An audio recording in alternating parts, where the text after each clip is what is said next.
Assalamualaikum dan selamat pagi untuk anak-anakku semuanya yang hebat. Bagaimana keadaannya saat ini? Sehat semuanya? Alhamdulillah, semoga kita senantiasa dalam keadaan sehat. Anak-anakku yang hebat, pada kesempatan kali ini kita akan membahas satu pokok bahasan yang cukup asik, cukup menyenangkan juga untuk kita semuanya.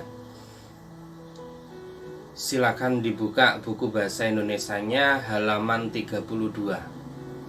Oke. Untuk kalian semuanya kelas 9, silakan dibuka bukunya halaman 32. Sudah semuanya? Oke, pada bagian bawah bisa kalian lihat tentang satu kegiatan yang mesti kita lakukan kali ini, yaitu kegiatan membaca buku. Oke, nanti kalian bisa membaca buku puisi. Oke, pada kali ini kita akan membahas tentang buku puisi. Banyak sekali buku puisi yang ada. Kalau kalian punya di tempat tinggal kalian nanti boleh memakai buku kalian. Gunakan salah satu buku yang kalian punya. Ini Bapak punya contoh buku puisi. Ini namanya Majoy. Buku puisi yang ditulis oleh Taufik Ismail. Buku ini sangat spesial buat saya. Kenapa? Ya, di sini itu saya langsung mendapatkan melalui Taufik Ismail. Jadi Taufik Ismail satu waktu ketika saya masih kuliah di UNESA dulu itu sempat datang ke kampus.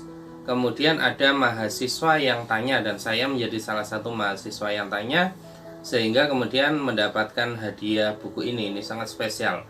Dan buku-buku puisi Taufik Ismail itu asik-asik ya. Kalau kita baca dengan bagus, isinya tentang bagaimana kita peduli kepada bangsa kita, kemudian kita peduli kepada kepentingan sosial, kepentingan keagamaan, dan lain sebagainya. Oke anak-anakku, Bapak juga punya buku lagi. Ini contoh buku antologi-antologi yang dibuat oleh siswa-siswa di sekolah saya.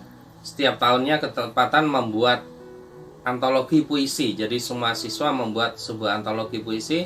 Banyak sekali. Ini juga bisa dibuat contoh ketika kita membaca puisi. Anak-anakku yang hebat, kegiatan membaca puisi itu kegiatan yang asik dan menyenangkan ya. Sama dengan kegiatan membaca puisi lainnya. Kegiatan membaca buku-buku yang lainnya. Mengapa sih kita membaca buku? Buku itu adalah pusat pengetahuan. Ya. Buku itu pusat pengetahuan. Kemampuan kita membaca itu akan lebih banyak dibandingkan menyimak. Satu contoh begini.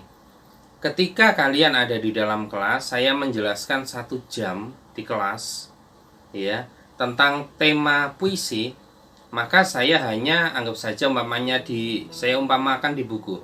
1 jam itu paling saya hanya bisa menjelaskan 10 halaman. Tetapi ketika kalian membaca buku, dalam 1 jam kalian itu akan mampu membaca sampai 50 sampai 80 halaman. Dan tingkat pemahamannya biasanya jauh lebih tinggi. Ya. Ini anak-anakku, tentang pentingnya membaca. Di dalam pengetahuan juga, siapa yang paling banyak membaca buku, maka dialah pemilik pengetahuan. Buku itu pusat ya, pusat sebagai info-info, dan di dalam buku itu selalu objektif ya. Kalau siapapun menyampaikan biasanya masih ada subjektivitas keakuannya, tetapi buku-buku itu biasanya ditulis dengan objektif, melihat sesuatu kenyataan yang ada, kemudian diadakan penelitian, kemudian dijadikan sebuah buku. Begitu juga buku antologi puisi sama. Biasanya puisi-puisi itu dibuat melalui apa? Melalui penelitian ya, melalui studi yang jelas, kemudian pemilihan kosakatanya sangat bagus, pesan-pesan yang disampaikan selalu bagus ya. Untuk itu mulai saat ini saya minta kalian semuanya untuk apa? Membiasakan membaca buku. Ketika kalian sudah menjadi kutu buku, maka kalian akan hebat. Mungkin masih ingat di video-video sebelumnya, Bapak sempat mengadakan uji coba kepada salah satu siswa. Siswa ini masih biasa saja, tidak begitu istimewa, tidak begitu hebat. Bahkan anak ini penuh dengan masalah. Satu waktu saya minta untuk membaca buku. Ya. Saya minta untuk membaca buku, menyelesaikan LKS, menyelesaikan buku paketnya hanya dalam 1 bulan. Tiba-tiba ada sesuatu keajaiban. Apa? Anak ini nilainya mulai awalnya posisi di 25. Tiba-tiba melonjak menjadi posisi ketiga. 6 bulan kemudian masuk posisi ke-1. Dan mulai detik itu dia adalah pembaca aktif. Maka selesai membaca buku paketnya, saya minta untuk membiasakan membaca buku di pustaka sekolah. Maka setiap waktu, ya, dalam tempo 24 jam dia minimal membaca 1 buku. Maka istimewanya apa? Ketika lulus SMP danemnya paling bagus. Kemudian dia masuk ke SMA 1. Setelah itu dia masuk dapat beasiswa di ITS, di kampus ITS. Ada sesuatu kebanggaan ketika satu saat dia datang kemudian mengatakan satu bahasa, "Pak, saya saat ini kena penyakit." Saya kaget. Loh, penyakit apa? Penyakit kutu buku. Jadi dia kemudian sampai detik ini, ya, tidak melepaskan buku sedikit pun. Sehingga ketika ditanya apapun, dia akan tahu, dia akan menjawab apapun. Mengapa? Dia membiasakan membaca buku. Oke, anak-anakku, kembali tentang puisi. Nanti kalian, saya minta membaca buku yang ada di buku-buku antologi puisi yang kalian punya. Kemudian kalau tidak punya bagaimana? Oke, santai saja. Ketika kalian tidak punya, maka kesempatan kali ini nanti akan saya sajikan 4 video puisi. Oke ya, ada 4 video puisi. Silakan kalian simak dengan baik. Nanti tugasnya pilih salah satunya. Pilih salah satu puisi yang kalian anggap paling bagus. Ya, puisi mana yang kalian anggap paling bagus? Itu nanti kalian tulis mulai judulnya, penulisnya siapa, pembuat puisi itu, kemudian sajaknya kamu tulis lengkap. Ya anak-anakku, silakan disimak videonya. Kalau nanti belum paham, kamu ulangi lagi. Ada 4 video, ya. Ada 4 video. Yang satu puisinya WS, yang kedua puisinya Wiji Tukul, yang ketiga puisinya Gusmus, dan yang keempat puisi saya. Oke ya, ada 4 puisi. Silakan kamu analisa mana yang paling kamu sukai, nanti pilih salah satu saja. Oke, silakan saksikan. Sajak Sebatang Lisok, karya W.S. Rendra.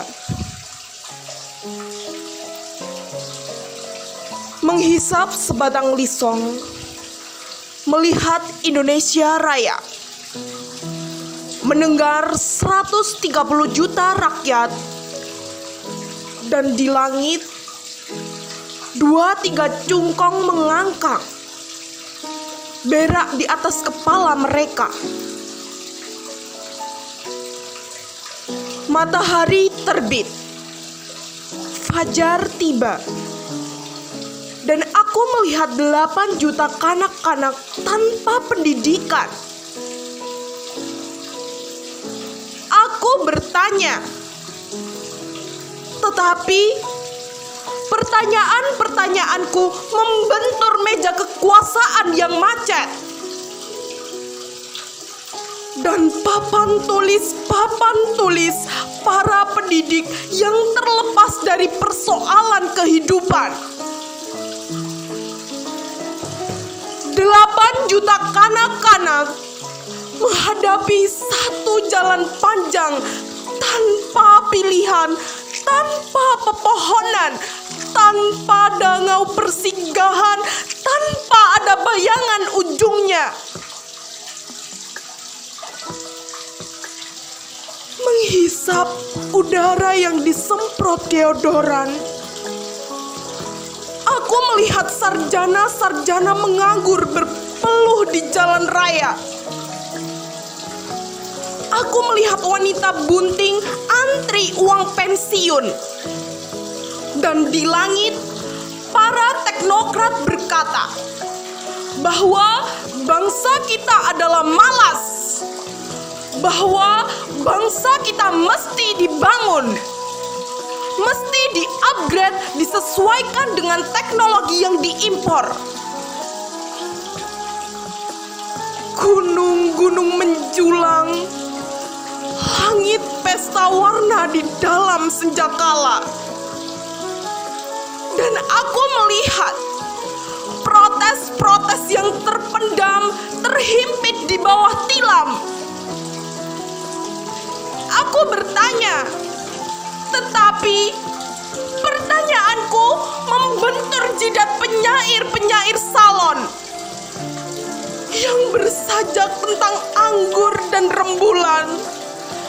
Sementara ketidakadilan terjadi di sampingnya, dan 8 juta kanak-kanak tanpa pendidikan termangu-mangu di kaki Dewi Kesenian. Bunga-bunga bangsa tahun depan berkunang-kunang pandang matanya. Di bawah iklan berlampu neon, berjuta-juta harapan ibu dan bapak menjadi gemalau suara yang kacau, menjadi karang di bawah muka samudra. Kita harus berhenti membeli rumus-rumus asing. Diktat-diktat hanya boleh memberi metode, tetapi kita sendiri mesti merumuskan keadaan. Kita mesti keluar ke jalan raya, keluar ke desa-desa, mencatat sendiri semua gejala, dan menghayati persoalan yang nyata. Inilah sajakku, pamflet masa darurat. Apakah artinya kesenian bila terpisah dari derita lingkungan? Apakah artinya berpikir bila terpisah dari masalah kehidupan?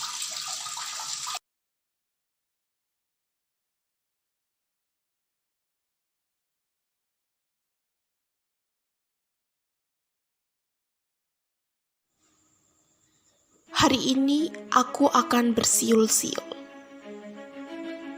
Karya Wiji Tukul. Pada hari coblosan nanti, aku akan masuk ke dapur. Akan kujumlah gelas dan sendok. Apakah jumlahnya bertambah setelah pemilu bubar? Oh, pilu-pilu. Bila hari coblosan tiba nanti, aku tak akan pergi kemana-mana. Aku ingin di rumah saja, mengisi jambangan atau mananak nasi. Pemilu, oh pilu-pilu. Nanti akan kuceritakan kepadamu. Apakah jadi penuh karung beras, minyak tanah, gula, atau bumbu masak setelah suaramu dihitung? Dan pesta demokrasi dinyatakan selesai. Nanti akan kuceritakan kepadamu. Pemilu, oh pilu-pilu. Bila tiba harinya, hari coblosan, aku tak akan ikut berbondong-bondong ke tempat pemungutan suara. Aku tidak akan datang. Aku tidak akan menyerahkan suara. Aku tidak akan ikutan masuk ke dalam kotak suara itu. Pilu, oh pilu-pilu. Aku akan bersiul-siul memproklamasikan kemerdekaanku. Aku akan mandi dan bernyanyi sekeras-kerasnya, pemilu, oh pilu-pilu. Hari itu aku akan mengibarkan hakku. Tinggi-tinggi akan kurayakan dengan nasi hangat, sambal bawang, dan ikan asin. Pemilu, oh pilu-pilu, sambal bawang dan ikan asin.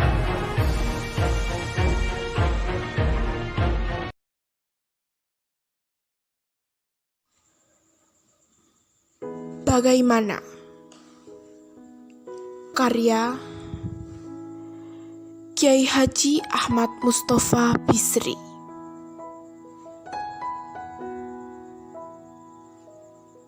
Bagaimana kau hendak menulis puisi dengan apa?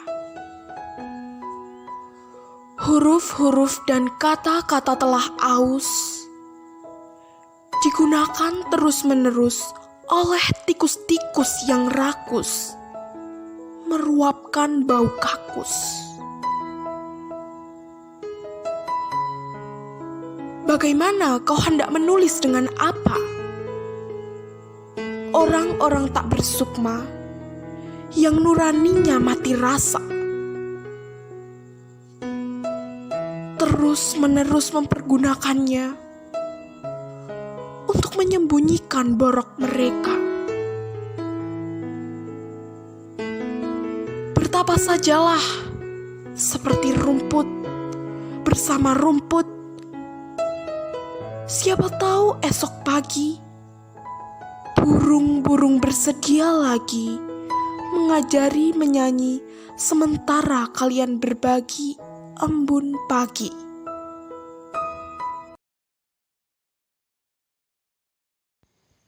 Semusim di ujung new normal.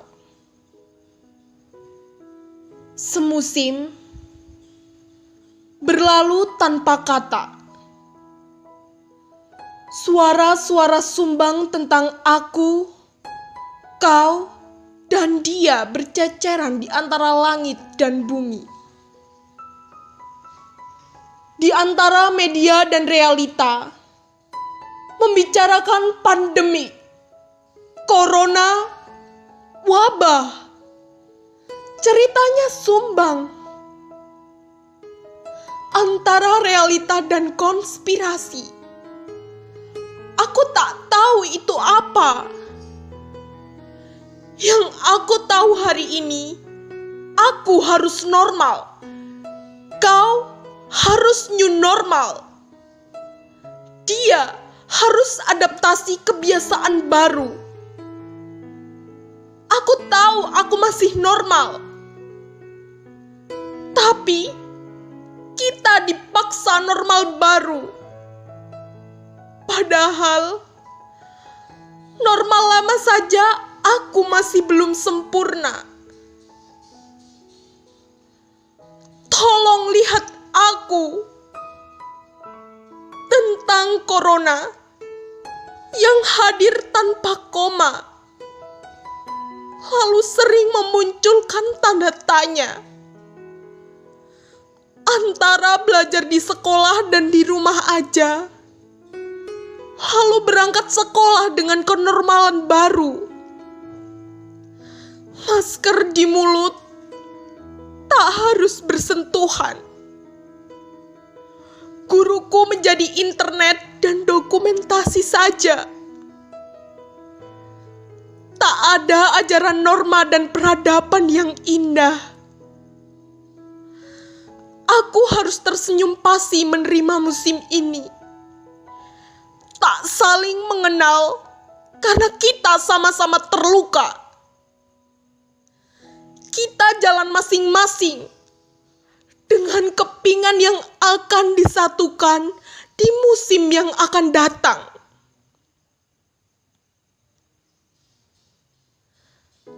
Lalu ayah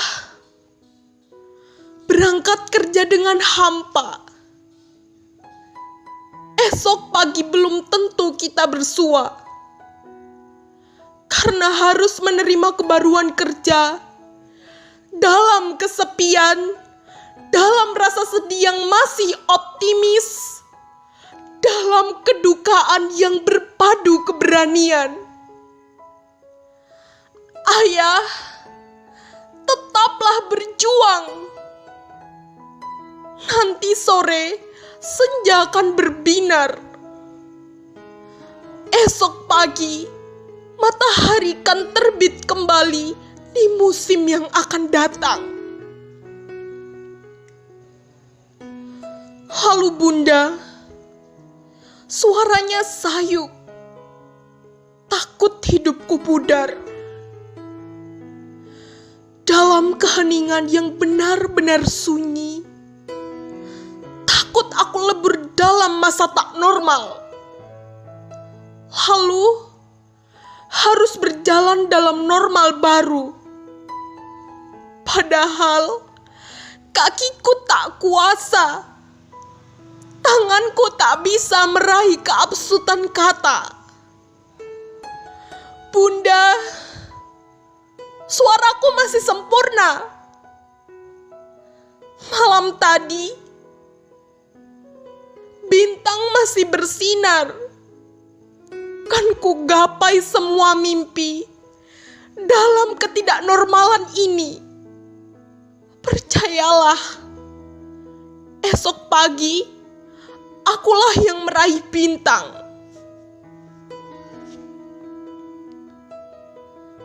Lalu pahlawan terdepan, ahli medis, tentara, polisi, pemerintah, yang sabar ya. Musim kan berganti.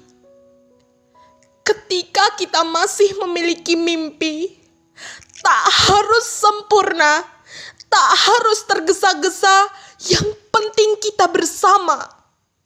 Kita akan merangkai kata-kata yang pudar menjadi kalimat dan paragraf.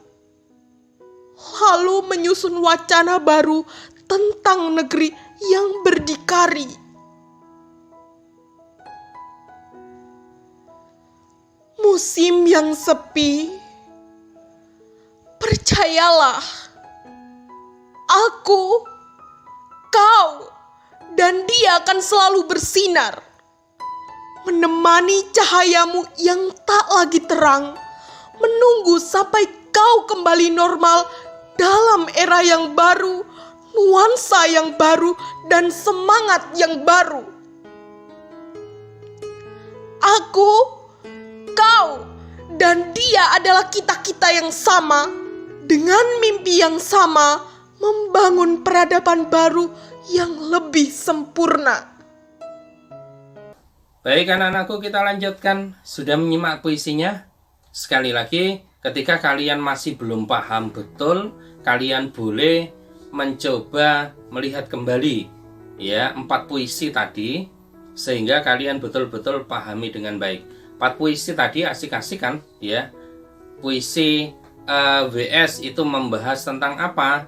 Kegiatan kebangsaan ya, kepedulian kepada bangsa ya. Bagaimana masalah-masalah sosial itu kemudian dibangun. Yang kedua tentang puisinya Wiji Tukul, itu juga tentang kehidupan sosial di bidang politik. Kemudian ada puisinya Gusmus, itu juga masalah sosial ya. Sosial, kegiatan sosial, bagaimana kita sebagai manusia hidup itu bagaimana. Kemudian ada puisi saya itu saya buat sekilas tentang kehidupan kekinian di masa pandemi ini ya, bagaimana kemudian kita bisa bangkit kembali di masa pandemi ini. Ada 4 puisi itu nanti bisa kalian ulangi untuk mendalami betul ya, disimak dengan baik sajak-sajaknya. Setiap kata demi kata, puisi itu dibangun dengan bahasa yang indah, dengan majas-majas yang indah, maka sesekali kita butuh memahami kata-kata di dalam puisi itu maksudnya apa. Ya, sehingga kedalaman kita tentang puisi semakin bagus. Anak-anakku yang hebat, ketika kalian sudah menyimak, sudah menentukan satu puisi yang kalian pilih, maka ada 5 soal. Ada 5 soal yang mesti kalian pahami. Ada 5 soal yang mesti kalian jawab. Nanti letakkan di buku tulis ya. Setelah puisinya tadi kalian tulis, kemudian di bawah ada 5 soal. Silakan lihat kembali halaman 32, di sana ada soalnya. Saya jelaskan singkat. Yang satu, mengapa kamu memilih buku puisi itu? Maka di sini ketika kita menggunakan video ini tidak buku puisi, tetapi kenapa kamu memilih puisi itu? Jadi ada 4 puisi, pilih salah satu. Kenapa kamu pilih puisi itu? Jelaskan singkat. Oke ya. Kemudian yang kedua, mengapa kamu memilih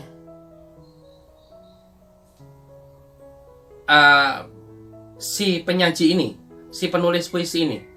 Keasikannya di mana? Oke, saya buat agak beda ya dengan di buku kalian. Soalnya di buku kalian kan mestinya yang satu buku, yang kedua penulisnya, ya, yang kedua judul puisinya, ya. Tetapi saya balik, yang satu adalah judul puisinya itu, yang kedua keasikan penulisnya, ya, bagaimana dia asiknya. Kalau kalian mengenal si WS, si Wiji Tukul, Gusmus, atau saya, silakan kamu jelaskan alasannya. Kenapa memilih ya sosok-sosok ini, hubungkan dengan puisinya, sekali lagi lebih kepada puisinya. Yang ketiga, bagaimana pilihan katanya? Pilihan katanya itu asik apa tidak ya? Pilihan katanya, asiknya itu bagaimana? Ya, asiknya bagaimana? Apakah menggunakan bahasa yang mudah, bahasa yang sulit, ataukah bagaimana? Sebab setiap kita itu beda-beda ya. Ada yang suka dengan bahasa majas yang cukup susah, ada yang kemudian mainan kata, ada yang lebih suka dengan bahasa biasa, ya, bahasa biasa, ya, ketika menyebut sesuatu dengan biasa saja. Aku melihat cahaya di atas langit. Di sana aku lihat sejuta bayang-bayang yang nyata. Itu menggunakan bahasa-bahasa majas, ya. Tapi kalau bahasa biasa, aku melihat di atas langit ada awan mulai menghitam. Itu bahasa biasa, menyebut keadaan awan yang sudah mulai gelap. Anak-anakku yang hebat, kemudian selanjutnya setelah pilihan kata yang keempat adalah bagaimana temanya. Kenapa hubungkan dengan kenapa kamu memilih puisi itu ya? Sebab tema yang diangkat begini, kamu jelaskan dengan bagus nanti. Kemudian yang kelima, adakah bait yang paling menonjol, bait-bait yang paling asik dalam pendapat kalian? Oke, bait-bait yang paling asik itu nanti kamu tuliskan mana, kemudian alasanmu apa. Jadi ada 5 bagian itu, nanti silakan ditulis ya dengan bagus. Kemudian nanti jangan lupa sampaikan ke saya. Ini anak-anakku tentang bagaimana pentingnya kita memahami sebuah bacaan. Dan pada kali ini adalah bacaan puisi yang sedang kita bahas. Oke, sampai sini saja. Saya tunggu jawabannya. Kalian pasti bisa dan kalian pemilik kehebatan itu. Senantiasa membaca anak-anakku, ya, sebab membaca itu adalah pintunya ilmu. Sampai sini dulu. Assalamualaikum.